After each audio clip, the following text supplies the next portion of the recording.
ভারতকে সোজা কথায় যা আগের দিন আর নাই। আমরা পাল্টে গিয়েছি। পক্ষে যদি আমরা ফেসে যাই তাহলে আমাদের পরবর্তীতে সমস্যা হবে। আর আমরা ইতিমধ্যে জেনে গেছি যে ভারতের বিভিন্ন নেতা আছে যারা আমাদের সীমানাকে আটক করতে চাচ্ছে।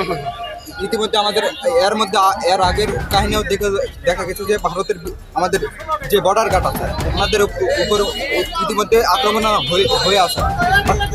বাট আমরা এখন বলতে চাই ভারতকে সোজা কথায় যা আগের দিন আর নাই। আমরা পাল্টে গিয়েছি। একটাই কথা যে আপনারা আর ষড়যন্ত্র করতে আসেন না। আমরা আগের মতন নাই।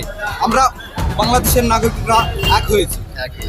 অসংখ্য ধন্যবাদ ভাইজান, আপনাকে অসংখ্য ধন্যবাদ। সত্যি আপনি যে একজন সাহসী মানুষ, আপনি কিন্তু আপনার সাহসিকতার পরিচয় দিয়েছেন। আপনি অত্যন্ত গুরুত্বপূর্ণ একটি বিষয় আলোচনা করেছেন। আপনি বলেছেন যে বাংলাদেশ আর আগের মতো নাই, অবশ্যই আগের দিন ভুলে যেতে হবে।